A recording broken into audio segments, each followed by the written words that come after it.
from Ohio would yield about what that kind of jargon, legalistic, that they're unable to negotiate on any conditions of employment except for the 1% wage within the consumer price index. Let me just say to you, and I thank you for yielding and allowing me this time. Now, as mayor of a city, I balanced budgets for 9 years. I understand what it takes to balance a budget. But let me just suggest to you that Wisconsin being very similar to Ohio, when you look at the fact that wages and benefits for public employees in the state of Ohio account for only 9% of the budget, 9%. So Ohio is saying that, as you are, that they've got this huge, huge deficit. They're saying we have an $8 billion deficit. Well, just like in Ohio, if we were to fire every single public employee in the state of Ohio, we would save about $2 billion this year. They would still have a $6 billion deficit. So public employees are not the problem. And for them to suggest that the only thing they can talk about is wages is ridiculous. It is nothing more than a smokescreen. They are basically saying we are taking all of your rights. And that is what it boils down to legally, is that they really have no rights at all. There is no collective voice. There is nothing that they can do to protect themselves. They have taken away their seniority, their security. It is just, to me, the most barbaric thing I've seen in a long time. Well, the gentlelady yield.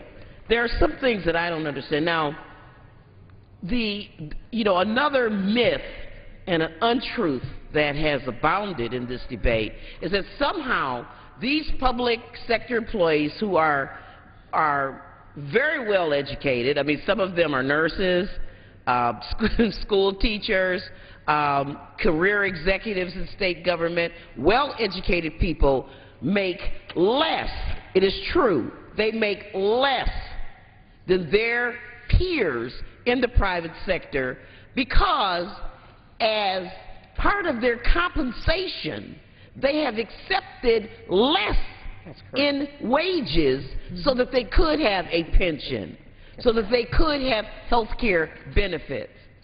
And so the misinformation, the effort to gin up antagonism against public employees is totally faulty because the pensions, and I want you to share this with me as a lawyer and as a former chief executive, the pensions are obligations because people have already earned that money in lieu of the salary they may have received in the private sector. Am I right about that? My colleague, who also is a lawyer, was talking about that earlier in her remarks today.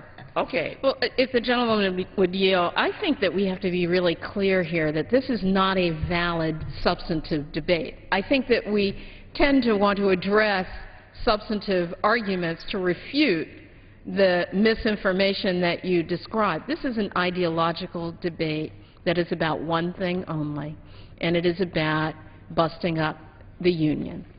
It's an ideological debate that's about privatizing a pension system. It's an ideological debate that says that services can be provided better in the private sector. And so I think we have to be very clear here that if this were a valid substantive debate, then I think that the workers of Wisconsin would win on that. This is an ideological battle.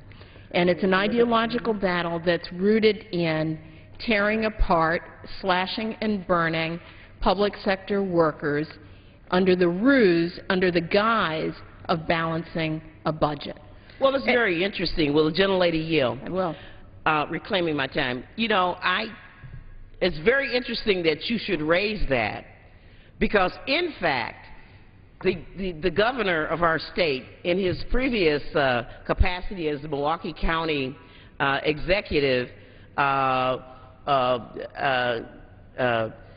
hired private security guards for the county jail, and a court just this past January ordered Milwaukee County to restore those public servants to their jobs, and in fact they're required to do that. And it was all presented as a budgetary crisis. The court found that the county exec, now our governor, had overstated the savings that would be realized by privatizing those county prison guards, and it's been the same tactic.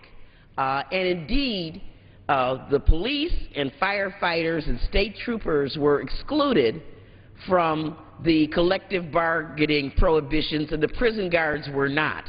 And as a state legislator, and I served with our current governor, he did introduce a bill to try to privatize our prison system. So that's a very, very important Well, the gentlelady insight. just yield one thing. I would say that, just to take a step further what my colleague has said, there is an assault on working people all over this country and in this House as well. As these communities and these states have become Republican controlled, I mean, we now hear, as we talk about our own budget and our own CR, that we have to deal with entitlement programs, and they continue to throw in their Social Security. It is not an entitlement program. Right. It is funded by payroll taxes and taxes of employers. It is not an entitlement program, but we still today hear them talking about wanting to privatize it. They want to take away the rights of workers across this country. It's not going to stop in Wisconsin or in Ohio or in Indiana or in Florida. It is a plan. And we need to realize it now, because all workers and those, as you talked about, who are retired are going to feel the effects of this as we go forward. So this is just the tip of the iceberg. Well, this is a battle we have to win. If the gentlewoman would yield, we've just gone through an exercise and continue to go through a budget exercise here in this Congress with respect to federal workers. And so I've said to some federal workers, your struggle as a federal worker is connected to the struggles of private sector workers, is connected to the struggles of public sector workers at the state and municipal level. And let me tell you about that. First, we have federal workers who are facing a 2-year pay freeze, and they've accepted that because they're good public servants. Then they face the mythology of people who say that federal workers are greatly overpaid when it comes to the private sector. But just as in Wisconsin, when you examine deeply the work that the workers do, you examine their job skills compared to the private sector job skills, and what you find is that, in fact, they are greatly underpaid in the same job categories requiring the same skills and education as their private sector counterparts. Now, I don't want to suggest, Mr. Speaker, that in fact private sector workers have made out like bandits over the last 20 years, because what we know is that private sector workers too, including the organized workforce, have faced stagnant wages and benefits over the course of the last 2 decades. And that's why I think it's really important for us to connect the dots with workers, because I think that opponents out there who would like to privatize the public workforce, opponents out there who would like to delegitimize and disaggregate unions, who would like to bust them up, also want to suggest that, in fact, it's the public sector workers fighting against the private sector workers fighting against the federal workers. No. This is an entire workforce, as my colleague from Ohio has pointed out, across the board, across this country, that has suffered massive, massive assaults on working people, on middle-class people when it comes to wages and benefits. And Wisconsin serves the purpose of highlighting for us the transparency and the meanness of what it takes to go after working families. Reclaiming my time. You know, I'll tell you, there are a couple of other myths I want to bust before I turn to the gentlelady, the doctor, physician in our caucus, to talk about Medicaid a little bit, because that links in with this union-busting effort. You know, this whole, Congresswoman from Maryland, you talk about trying to pit public workers, private sector workers against public workers. I'm happy to say that those unions in the private sector in Wisconsin have stood firm with the public sector employees. I am happy to report to you that the firefighters and the police Those unions that were exempted from this collective bargaining fiasco stand firm with public employees. Why? Because they get it. They get it that the gains made by organized labor inure to all workers. In Wisconsin, in the 19th century, May 5th, 1886, 5 people in my district in Bayview, in Wisconsin, were killed and 4 were wounded, attacked by troops, called on, sicked on them by the then Governor Jeremiah Rusk, fighting for the 8-hour workday. Workers in unions have won the weekend safety conditions in the workplace. Workers have won these benefits, and they have inured to the private sector. And those people who are in the private sector need to respect the sacrifice, the blood, and the tears. And Wisconsin was a state where the first workers' comp law passed, the first state to have unemployment compensation. It was a birthplace of AFSCME. This has been a progressive state. There's another, we have 14 very brave state senators who have left the state so that they would not have to vote on these draconian union provisions.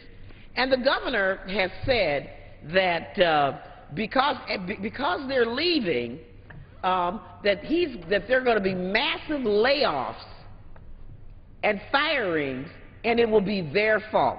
Well, I just wanted to point one thing out. He revealed his budget just yesterday afternoon. He has reduced state aid, he has reduced shared revenue to all of the counties, villages, cities, and municipalities to the tune of $6.9 million. He's reduced aid to schools, kindergarten through 12th grade, and technical colleges to the tune of $1 billion. And so these local communities, school districts will have to lay off snow shovelers, teachers. Teachers will find themselves in classrooms they've predicted as many as 60 kids in them. They are cutting Medicaid in this state. And I'll get back to that later because they are draconian cuts. In the meantime, we're providing $7.6 billion for roads. That's local money and federal money together. We're providing total 100% tax relief for capital gains taxes for businesses that locate in the community for up to 5 years. We're providing, his special sessions bill provided at least $200 million worth of tax breaks. At the same time, we're reducing school aids by $1 billion. I see that the gentlelady from Washington, D.C., also a very esteemed attorney, has visited us, has come to join us here. And we were talking about the loss of the collective bargaining agreements in Wisconsin, something that has no fiscal impact, but that the governor insists must be a part of his budget. And I would yield to you at this time.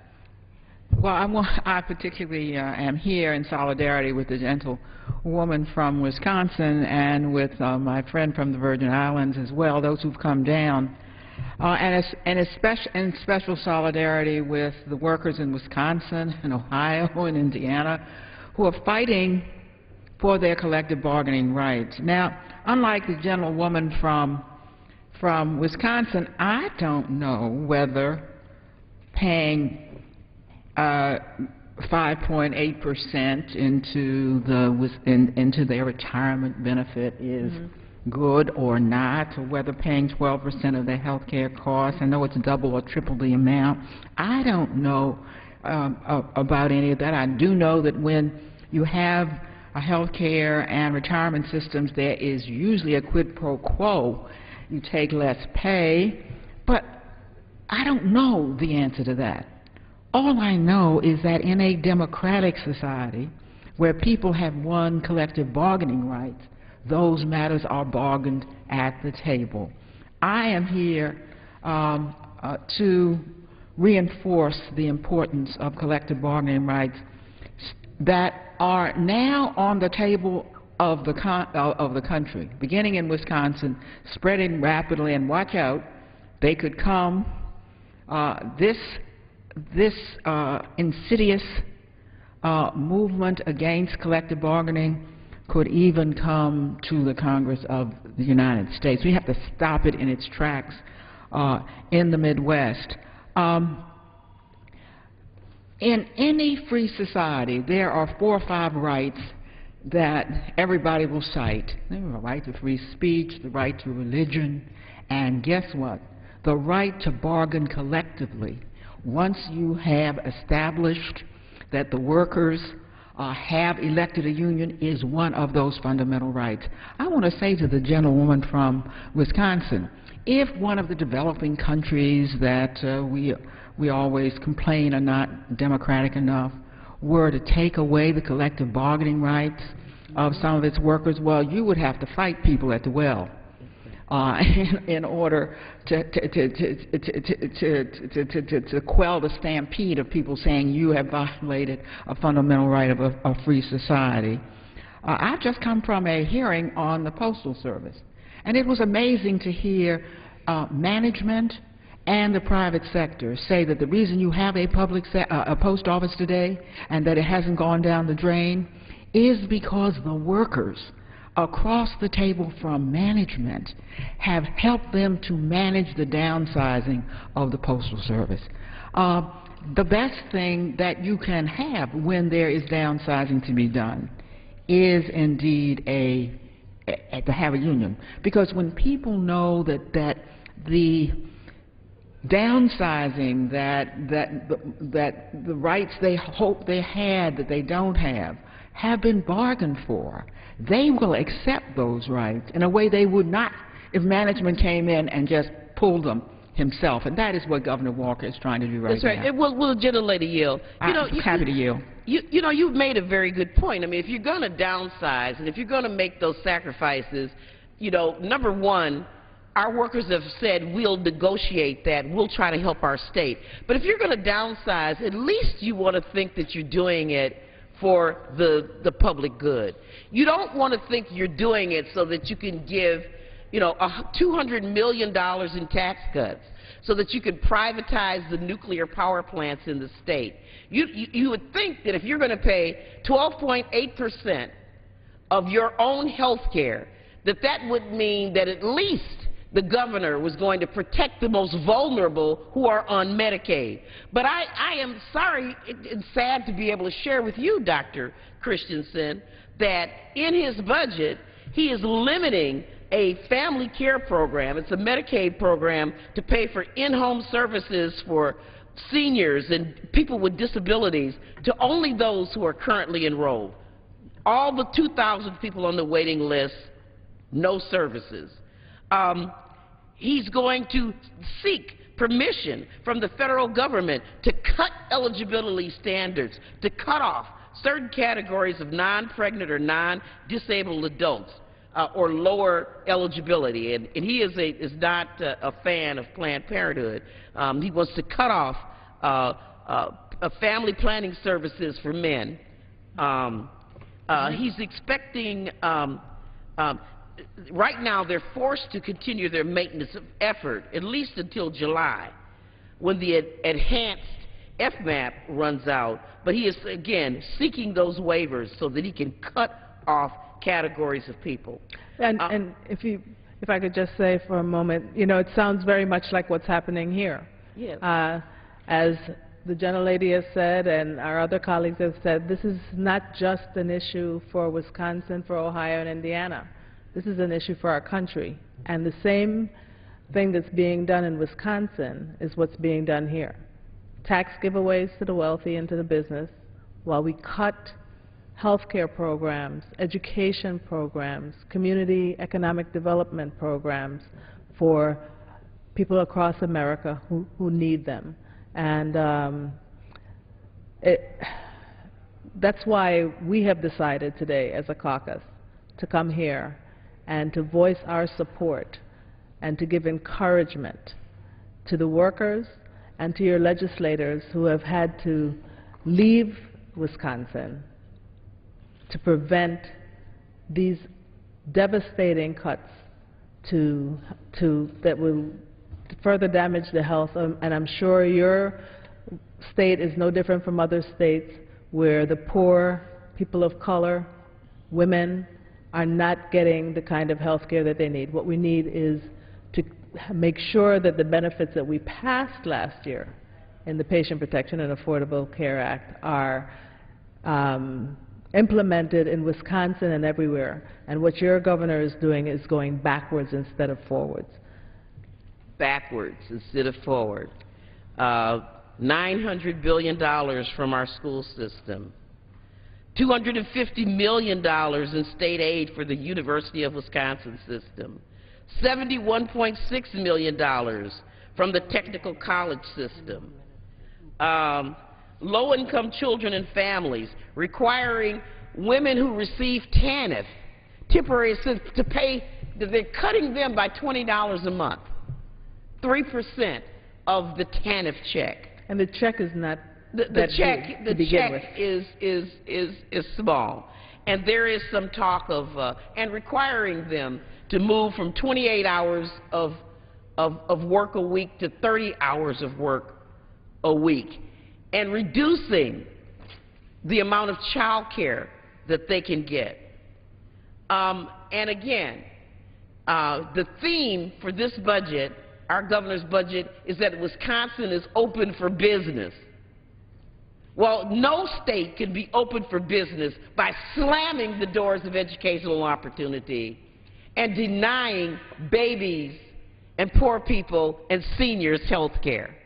It is more a case that, you know, that we're selling our state to business interests. And I would yield to the gentlelady from D.C. I thank the gentlelady for yielding, because I want to bring this right home to what is happening on the floor of this Congress as we speak. There is too little recognition of what you have indicated, that when you strangle agencies, when you cut agencies, you strangle services. That goes for the federal sector as well. And I think we have to be very leery that this could come to the federal sector. Federal workers have been targeted.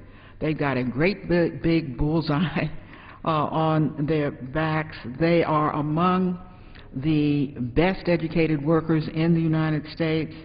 Bear in mind, I say to the gentlelady, because this will particularly be important in your state, the deadly deficit commission warned that no cutting should be done in this year, 2011, that small cuts perhaps in 2012, and no real programmatic cuts until 2013. And they gave as a reason, now this is the deficit commission, they gave as a reason that you would strangle the recovery. It's a fragile recovery. Bernanke spoke. I don't know if anyone has mentioned. Yep. No, we haven't mentioned it today.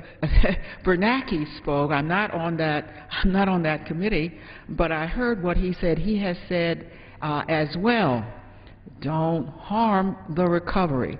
You don't, in the midst of a bare recovery, start acting as though you had a full-fledged economy. Everybody's been talking about a double dip. They're going to find out what a double dip. If we have what independent observers say, 700,000 jobs gone because of these cuts, gone in Wisconsin, gone from the federal government, there is no way for us to recover We cannot kick workers to the curb without having an effect on the recovery itself. Watch out, Wisconsin, and particularly I say to my Republican colleagues, watch out that you don't bring it here, and don't mess with collective bargaining of our federal employees the way you're doing in Wisconsin. This is not Wisconsin. Well, the gentlelady yield. You know, in January,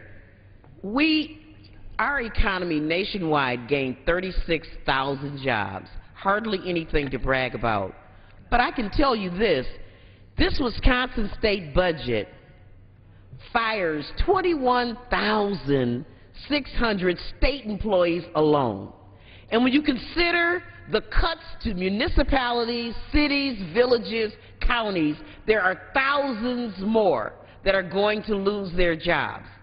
So you talk about hurting the recovery. How can you recover when people don't have jobs to consume, and those who do have jobs find their income cut by 6 and 7% because of these givebacks in their pensions and for their health care? Not only that, they're balancing the budget on the backs of children, on the backs of seniors, but they're also, it's penny wise and pound foolish. I live on a Great Lake. 20% of the Earth's fresh water is in those Great Lakes. And what does this budget do? It reduces the quote-unquote burden that municipalities have in cleaning the water, reduces standards for water cleanliness. It ends the recycling program. So it's penny-wise and pound. We're going to destroy the environment, reduce educational opportunity, reduce health care to the most indigent and vulnerable in our population, but we're giving tax breaks to the wealthiest Wisconsinites to encourage them to invest, 100% forgiveness of capital gains taxes, $7.6 billion for roads. We're going to privatize the nuclear power plants. One of the great contributors to the governor's campaign happens to be in the nuclear power plant business. We're all doing this in the name of balancing a budget. I hope that the people in Wisconsin don't fall for this trick. Can I just, and I'm sure they're not, because people across America are not falling for it. The New York Times, CBS did a poll, and they showed that the majority of Americans, and I'm sure in the states that are facing these issues, oppose efforts to weaken collective bargaining rights of public employee unions and are against cutting the pay or benefits of public workers to reduce state budget deficits. They oppose weakening collective bargaining by 60%, including large numbers, and not just Democrats, but independents. They oppose cutting pay and benefits. The majority of Americans, over 56%, oppose cutting pay and benefits. And most of those that were surveyed are not union members and don't have union members in their family. So the American people get it. They don't like what they're seeing. Gentlewoman yield. Surely. This is very important because it means that Americans understand a fundamental right when they see one. And look, they are saying, and they know best of all, we're willing to take these cuts. Don't go into people's fundamental rights. In fact, don't cut as much as you are doing. Look, this majority rode into town on the promise of the jobs. Where's the jobs bill? Instead, they proceeded forthwith to cut jobs. They cut jobs first in the health care bill. Now they are cutting hundreds of thousands of jobs on the floor with their own version of deficit reduction. All we're asking for is balance. The workers in Wisconsin are willing to take cuts. They said so. Look, we take your cuts, Governor. Absolutely. Don't take away our collective bargaining. Everybody is willing to share. The governor wants it all. Collective bargaining is about sharing. They need collective bargaining to get a fair deal for all concerned in Wisconsin, and I compliment the gentlelady from Wisconsin for reinforcing her workers and reinforcing what the gentlewoman from the Virgin Islands had told you is the view of the majority of the American people. I thank you so much, gentlelady from the Virgin Islands, for pulling this hour together. You know, as my aunt used to always say, the truth will set you free. And I hope that those who have watched this debate will try to see through some of the partisan bickering that has gone on. Just to reinforce a few points that we've made. The effort to take away the ability for union members to not only collective bargain for themselves, but when they win those rights, so-called freeloaders, those mean people who are not in the union, benefit from those gains. That has nothing to do with budget issues, nothing to do with money. Those rights are things that have something to do with your conditions of employment, your ability to relate to your employer and negotiate with him on non-economic issues as well as economic issues. This budget crisis is a creation of this governor. We started out with a surplus budget in Wisconsin, and the first thing he did when he came into office was to provide at least $300 million in tax benefits to the various wealthy, and then declared we now have an emergency. I would yield back to the gentlelady for closing. So you did say the emergency was sort of created. Exactly. And that's the same reason that the governor then county exec, lost his case by firing those 26 guards, because he's creating, once again, same pattern, creating a false emergency. Do you see the same thing happening here in this Congress? Exactly. Congresswoman? Thank you. And I want to thank all of my colleagues for joining us this evening to talk about this issue. Because again, this is not about budgeting, this is about union busting, and it's the kind of policy that will not only hurt workers in the state and across the country, but it only leads to stalled economic growth and the slashing of jobs. It's the kind of policy that hurts our nation. We want to make sure that our workers in Wisconsin, in Ohio, in Indiana, and everywhere know that the Congressional Black Caucus stands with you. We want to let our country's labor leaders, the union leadership, know that we stand with them and support them, and that we have the highest respect and support for the Democratic legislators that have drawn the line and did what had to be done to stop the egregious attacks on the middle class and the poor. Thank you, Mr. Speaker, and we yield back the balance of our time. The gentlelady yields back. The chair lays before the House a communication. To the Congress of the United States, Section 202D of the National Emergencies Act, 50 U.S.C. 1622D, provides for the automatic termination of a national emergency unless, prior to the anniversary date of its declaration, the President publishes in the Federal Register and transmits to the Congress a notice stating that the emergency is to continue in effect beyond the anniversary date. In accordance with this provision, I have sent to the Federal Register for publication the enclosed notice stating that the national emergency, with respect to the actions and policies of certain members of the government of Zimbabwe and other persons to undermine Zimbabwe's democratic processes or institutions, is to continue in effect beyond March 6, 2011. The crisis constituted by the actions and policies of certain members of the government of Zimbabwe and other persons to undermine Zimbabwe's democratic processes or institutions has not been resolved. While some advances have been made in Zimbabwe, particularly on economic stabilization since the signing of the power-sharing agreement, the absence of progress on the most fundamental reforms needed to ensure rule of law and democratic governance leaves Zimbabweans vulnerable to ongoing repression and presents a continuing threat to the peace and security in the region and the foreign policy of the United States. Politically motivated violence and intimidation and the undermining of the power-sharing agreement by elements of the Zimbabwe African National Union Patriotic Front Party continue to be of grave concern. For these reasons, I have determined that it is necessary to continue this national emergency and to maintain in force the sanctions to respond to this threat. The United States welcomes the opportunity to modify the targeted sanctions regime when blocked by persons demonstrated by clear commitment to respect the rule of law, democracy, and human rights. The United States has committed to continue its review of the targeted sanctions list for Zimbabwe to ensure it remains current and addresses the concerns for which it was created. We hope that the events on the ground will allow us to take additional action to recognize progress in Zimbabwe in the future. The goal of a peaceful, democratic Zimbabwe remains foremost in our consideration of any action. Signed, Barack Obama, the White House, March 2, 2011. Referred to the Committee on Foreign Affairs and ordered printed. Under the Speaker's announced policy of January 5, 2011, the gentleman from Missouri's 2nd Congressional District, Mr. Aiken, is recognized for 60 minutes as the designee of the Majority Leader.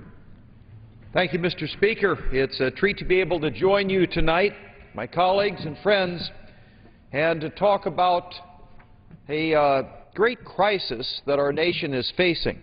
It is becoming increasingly apparent to Americans not only that we have a problem with unemployment and jobs, but we have a problem with the federal budget and the deficit and the spending and the taxing and all of those things that go into an economy.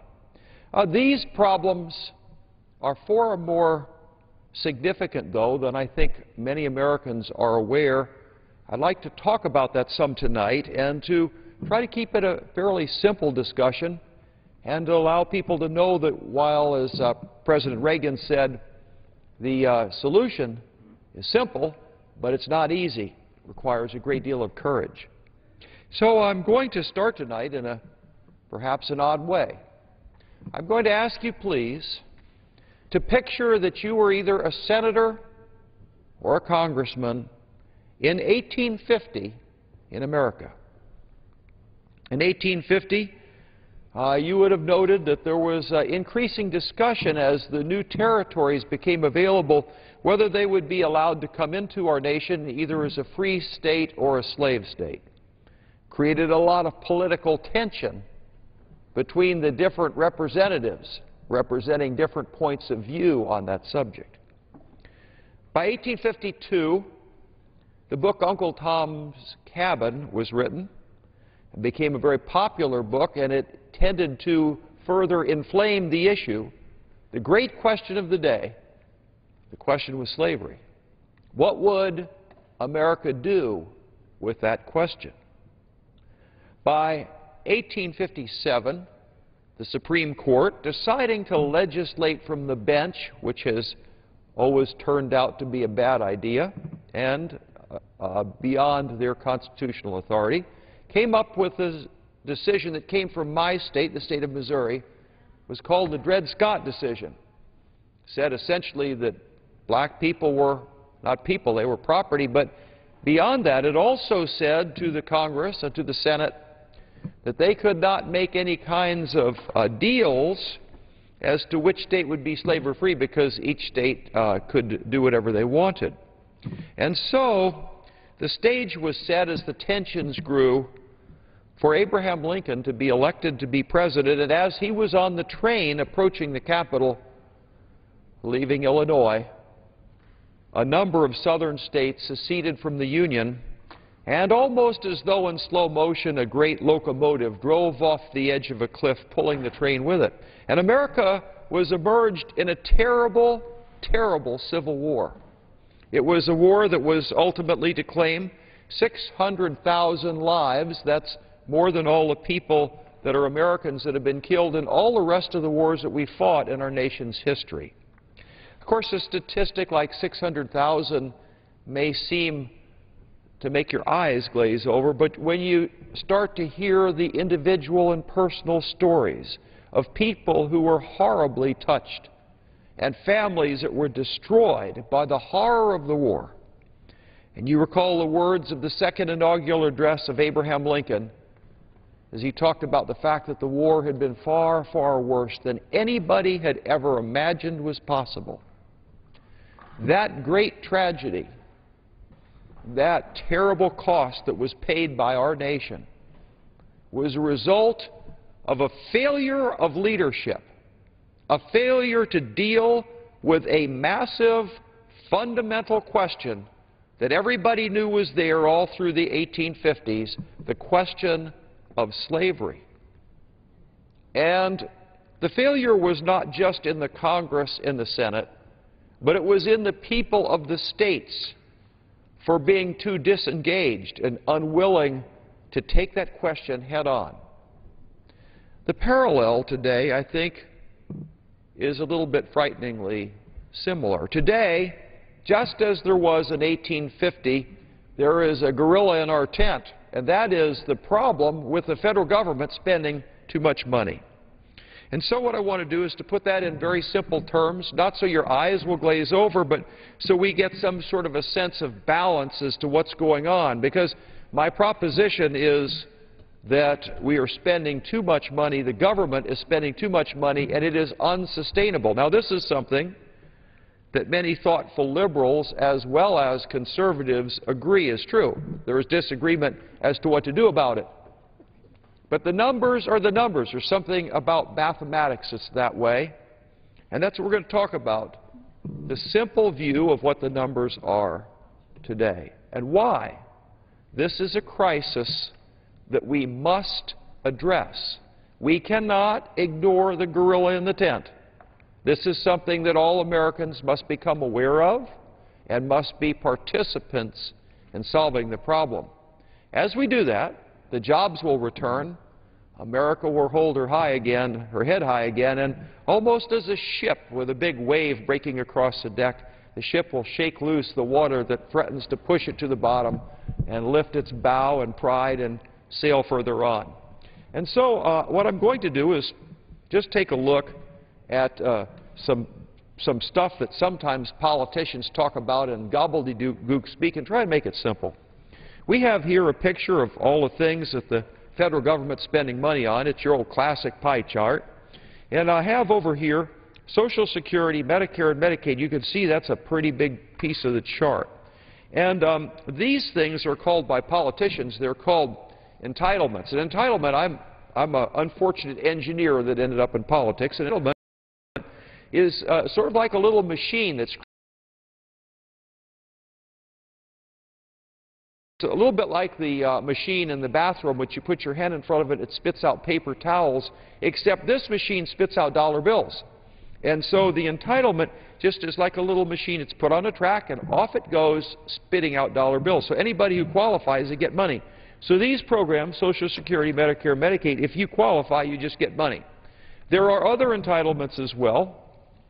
And in addition to other entitlements, there is something that acts an awful lot like an entitlement, and that's the interest on our debt. When we sell a Treasury bill, the person that bought it expects to be paid interest, and so the Treasury bill acts like a little machine. It spits out dollar bills at the appropriate intervals. And so the point is that if you add these entitlements here, the other entitlements, and you take the net interest on our debt, and you put that together, it comes up to $2.2 trillion. Now, what does that mean anyway?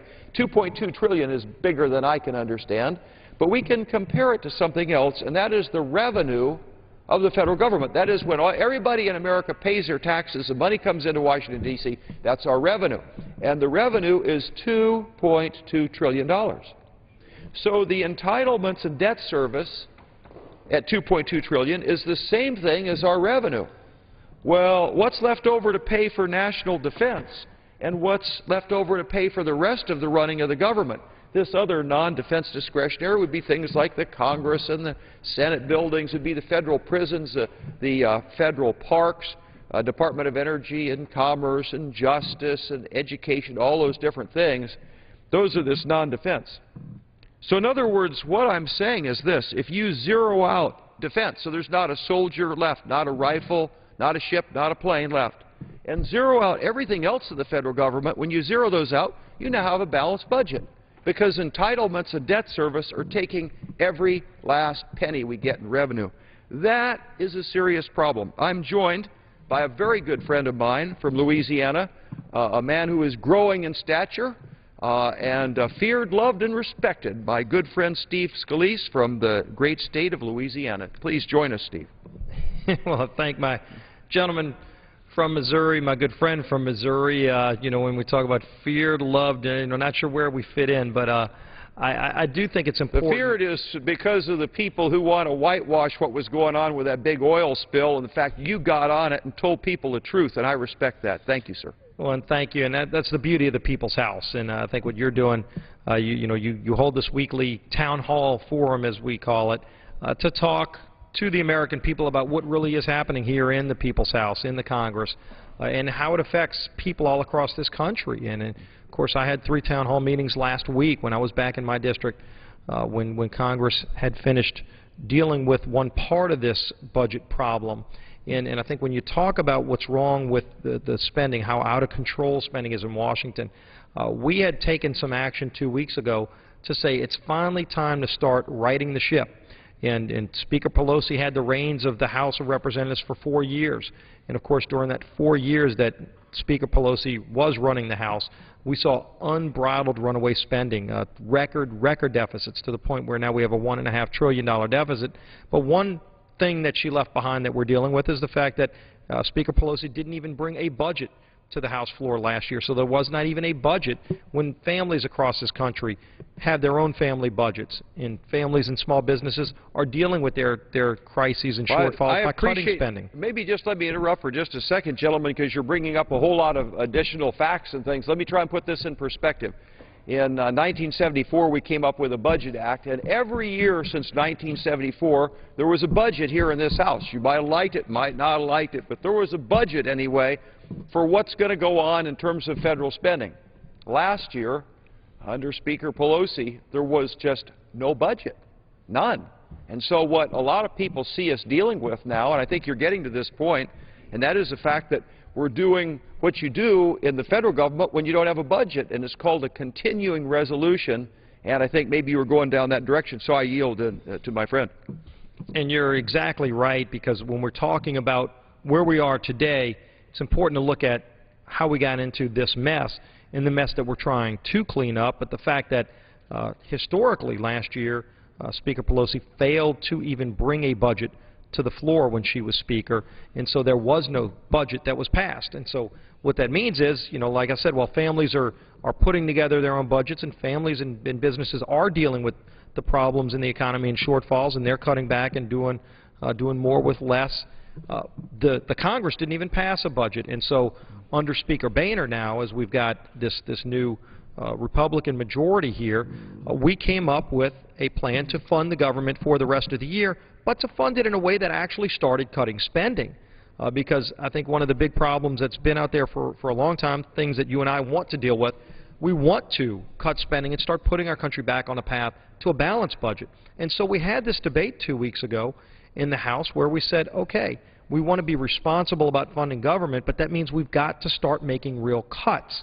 You can't just keep spending at the rate you're spending with the deficits that go along with it. We've got to start cutting so that this pie that you showed actually starts getting addressed and shrunk in a way that the federal spending starts getting closer to matching the amount of revenue that's coming in. If I could piggyback in and jump to what you're saying, well, a couple weeks ago, we had basically a budget on the floor of the House. But the budget, interestingly enough, is what's called the discretionary side. So the budget was for this green, the defense, and this, what is that, tomato soup?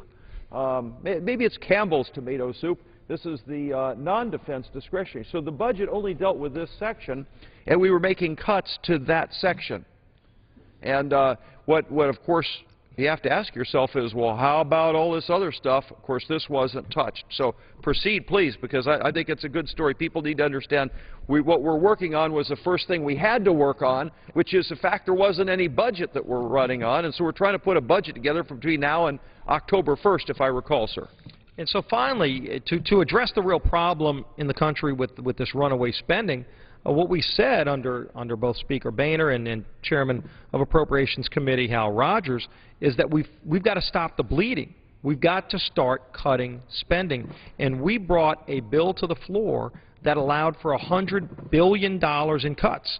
That's billion with a B, real cuts to spending at the federal level to finally start that process. And by no means is this the finished product, but it was the first start of the process of finally getting spending under control. And so that bill came to the floor. We had a lot of debate, open process. Any member could bring a bill.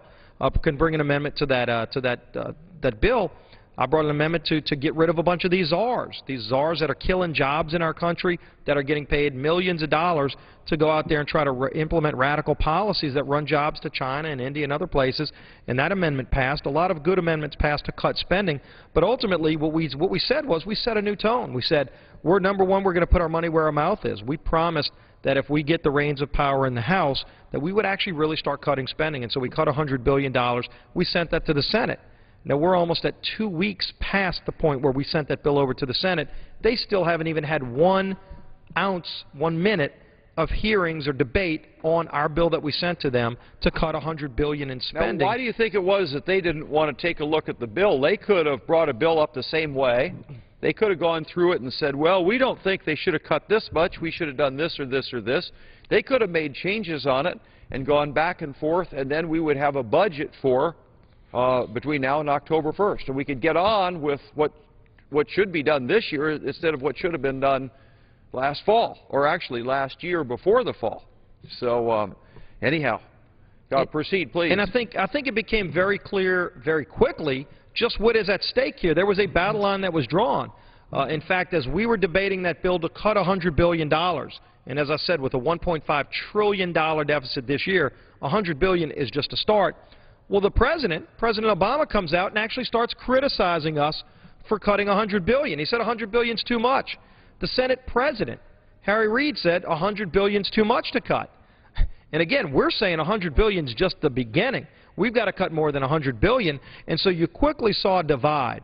There is a divide right now in Washington. I don't think there's a divide in this country. I think most people I talk to when I go back home to South Louisiana, my colleagues that I talk to that are going back home and having town hall meetings, meeting with their constituents, families and small businesses are saying it's about time that we're finally seeing real cuts coming out of Washington, but yet the President and the Senate leader that were saying $100 billion is too much to cut. And so we sent them $100 billion. But what's at stake here, it's not just getting spending under control. It's getting jobs created again in America. One of the reasons that we are seeing such stagnant job growth in this country is the uncertainty that's created by the runaway spending. And so these are interlinked issues. The spending problem in Washington and the problem with the slow economic recovery because people are afraid to create jobs. Our job creators are under attack by federal bureaucrats who are bringing out all these regulations every single day to kill jobs. We're seeing in our home state in South Louisiana where the administration doesn't even want to explore for energy in America. They've only issued 1 permit to drill in 10 months. When, in fact, now you're looking at the Middle East. We're putting more dependence in this country on Middle Eastern oil under the Obama administration at a time when the Middle East has never been in more disarray, which is why people are seeing over $3.20 or so a gallon at the pump because of the President's own policies. This is killing jobs. It's running not only more jobs overseas, but it's also raising the price of energy and gasoline for families. You're getting this down to the place where we really need to be talking this evening, and that's about jobs, because Americans are wanting to, hey, where are the jobs? And so let's take this thing straight head on. And the fact of the matter is, first of all, if you allow this monkey business to go on here, this is just silly. There's no way you can excuse kicking the can down the street and ignoring this huge problem. And this huge problem really is connected to jobs, but specifically, here's the things you do to kill jobs. Because we had a forum back in my district, St. Charles, Missouri, and we had a whole bunch of businessmen come in, and we asked them, you know, what do you have to do to create jobs, and what do you do to kill jobs? And the thing that you do to kill jobs is exactly what we're doing. And so what are those things? First of all, we're going to tax the owners of businesses. That's the first thing, because if you tax the owners of businesses, they can't expand their business, they can't invest in their business, and so the business just sits there. In fact, as you tax them more, they take money out of the business to pay the taxes and start laying people off because they can't run their business. So the first thing, if you want to kill jobs, is raise the taxes on the people who own business. The second thing you do is bury the business in red tape. Now, we've got an EPA that feels like they can run red tape without Congress even passing a bill. And so they're going to try to pass cap and tax and all these kind of ridiculous regulations that cost a whole lot of money. It's not like a tax, but it ends up costing people business. one of those interesting, very interesting actions on the part of the EPA, just to illustrate red tape, is the idea of requiring cleanup in case you spill milk. Usually on farms, the cats lick up the milk. But we have with us a genuine hero in the U.S. Congress, in Congresswoman Black from Tennessee, who won a coveted award just earlier this day. It's the Golden Turkey Award. It's for the silliest, dumbest regulation that you can find. Now, I know the competition is going to be fierce in this category, but Congresswoman Black won it by plenty of extra as she got her award. And we're going to recognize her tonight for this award that she got, which ties right into our subject of jobs, and that is, if you want to kill jobs, raise taxes on business owners, bury them in red tape. Congresswoman Black from Tennessee. Thank you. And I am so honored to unveil this new initiative from our Republican Study Committee. This right here is the Golden Turkey Award. And each month, the RSC will be bestowing this dubious award to highlight the most absurd, most ridiculous, and obscure regulation that taxpayers foot the bill to enforce and have to live by.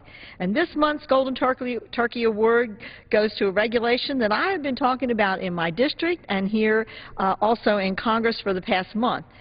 The March 2011 Golden Turkey Award goes to the Environmental Protection Agency. The EPA. EPA, who recently discovered that milk contains fat. Can you believe that? And that's also considered an oil. So what did the EPA do? They decided to regulate milk spills.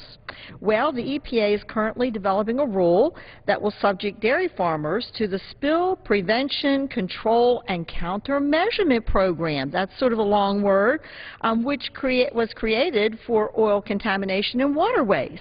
And now they're applying it to our dairy farmers, so when Nellie kicks over the bucket, we're going to have our farmers will have to build berms around the area where they milk. They will have to have an emergency responders plan, so in case milk is spilled, all of their employees will have to be trained for the containment of the spilled milk. And now, do you think having some cats around in a cage that you could open the cage, do you think that would work, or do you think the EPA is going to want something more expensive than that? Well, that's an excellent question, because when I talked to the dairy farmers back in my district and I told them about this great idea that the EPA has for them, one of my farmers told me he already has his plan in place, and when asked, he said he has a barn with about 15 stray cats, and he's going to open the doors and yell, "Here, kitty, kitty," and that will take care of the emergency spill. How many $1 million do you think it's going to take to get this tremendous hazard of spilled milk under control? I'm glad that our federal government is really dealing with the tough issues like this. Well, it's good that you asked, because the rule requires that these emergency protocols be in place by November the 10th of this year, and the U.S. Department of Agriculture has already initiated a $3 million pilot program through the Natural Resources Conservation Service to help the farmers and the ranchers comply with the on-farm oil spill regulations. So already we see $3 million that's going to be wasted in just getting the farmers up to speed on how they have to do these plans. And when I was in my district last week and I spoke to people about this, they were absolutely speechless, and it has been told to me by many of the businesses in my district that what they really want is they just want the government to get out of their way. Let them do their job, stop overtaxing them, stop overregulating them, so that they can actually grow their business. They have the capital to do so, and if we will just leave them alone, they can grow their business. And so that's why the inaugural Golden Turkey Award is being presented to the EPA, and it's proposed overregulation of dairy farmers and spilled milk, and I am going to work as hard as I possibly can to make sure that this does not get initiated and that our farmers will be freed from this onerous regulation. You know, I have to wonder, particularly the people out in my state of Missouri, what they're thinking when they find out that $3 million of their money is being used to come up with a program to take care of spilt milk. And I don't know how you found this treasure out. I heard there was another one that was similar. I think it was an EPA requirement that you couldn't have rogue dust. So if you're a farmer, you couldn't farm with rogue dust. That means dust that comes off your property and goes over onto somebody else's property. And, you know, it makes me think that whoever's writing these regulations lives in one of these office buildings downtown here. And I want to invite, if there happens to be anybody who's working on the rogue dust program, I'm sure that's another $3 million wonder, or maybe worse, just to come out on a combine in the good old state of Missouri and just run down a couple of rows of corn and see what happens when that old dusty corn hits the combine, and how they're supposed to keep all that dust right over their own property. And so that's another one of these examples. I think Ronald Reagan talked about the fact we're buying too much government. And that's the point. That's what we've been doing the last number of months. And the point of the matter is when you start cutting a lot of this government trash, you're going to create jobs in a couple of ways. The first thing is you don't put us in debt so much, but you start cutting that red tape, which is overhead that our business people have to. And if they're not having to pay for all that overhead, they can hire people and get the economy going.